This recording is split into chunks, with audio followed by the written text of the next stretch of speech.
TV Educativa de Marília para o Mundo. Hoje, sexta-feira, 19 de julho, estamos aqui no Clube de Cinema do lançamento do documentário da Dona Ruth. E a gente está aqui com muita satisfação e prazer de conversar com o nosso amigo Tiago, que foi um dos produtores do documentário, e eu acabei descobrindo também que ele era parente da Dona Ruth. Eu queria que ele falasse com a gente, primeiro, né?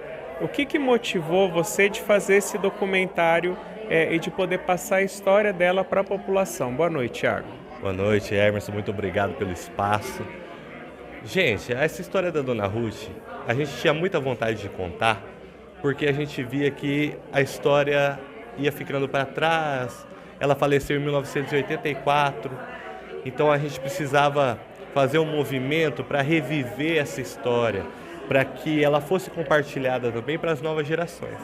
Então, a nossa intenção era fazer um levantamento dessa história para poder contar para as novas gerações, para poder reunir pessoas que conviveram com ela, né? E foi muito bacana aqui porque as pessoas começaram a contar as experiências que tiveram com ela após a exibição do filme, né?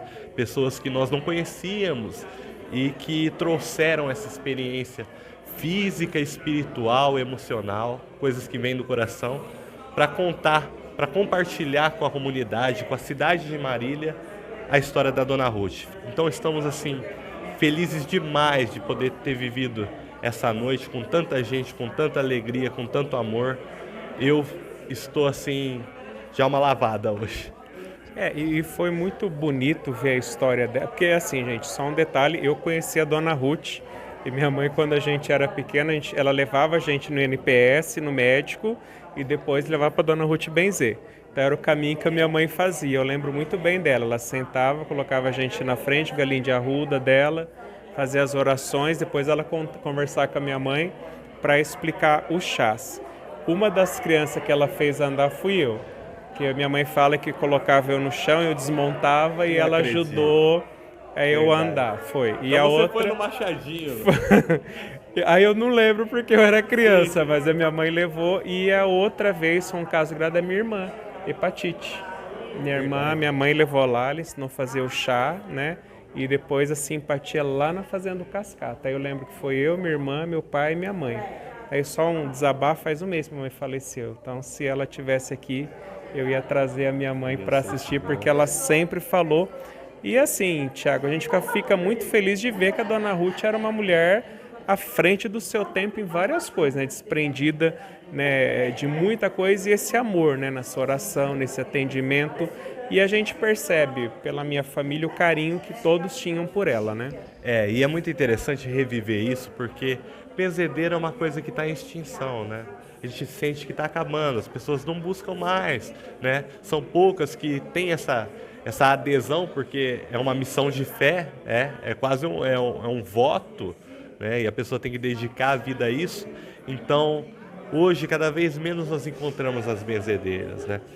E registrar essas benzedeiras que existiram na cidade, né? E que acolheram tantas pessoas, né? Porque uma coisa é você ser benzido de acordo com uma dor, né? Mas o que você leva para o coração, às vezes não é a cura, é a forma que você foi acolhido, a forma que você foi tratado. E eu acredito que a Dona Ruth é assim, por isso que ela marcou a vida de tantas pessoas. E me surpreendo porque o número de pessoas que vieram aqui hoje e que fizeram dessa noite ser linda, mágica, maravilhosa. Então eu estou assim emocionadíssimo. É até difícil falar depois do filme, né? A gente tentou aqui conversar, mas é uma coisa que eu queria poder e eu vou registrar tudo na minha memória, tudo que eu vivi hoje e como as pessoas têm registrado tudo que viveram com a Dona Ruth. Tá certo, obrigado, e fico muito feliz de registrar essa crença popular que na década de 80 era sim parte da Igreja Católica, né? Era. Porque toda a família era católica, ia nas procissões e as benzedeiras também. Fazia muito parte disso e isso faz falta hoje. Tanto na fé quanto na área da saúde, né? Que a benzedeira também servia como... E ajudava muita gente, como foi falado no comentário. Muitos não tinham acesso a médico, né? E elas eram fundamentais, benzedeira, parteira, mas o que suporta e passa tudo isso é o amor. Quanto de conhecimento que existe em relação às ervas medicinais, tantas pessoas, a gente vive se entupindo de remédio, às vezes no fundo do quintal da gente tem uma planta, mas precisa ter a pessoa que tem aquele conhecimento para que serve aquela erva, aquela planta. Então, isso está se perdendo. Quanto mais registros houverem nesse sentido, mais rico ficará a nossa cultura, o nosso olhar sobre as coisas. Não é verdade? Certo. Parabéns, Thiago. Obrigado, Sucesso, Emerson. boa sorte, Obrigado viu? por ter vindo prestigiar a gente. Eu que agradeço, Obrigado viu? pelo seu relato. Parabéns. E pela entrevista, pelo espaço. TV Educativa, professor Emerson, repórter educativo.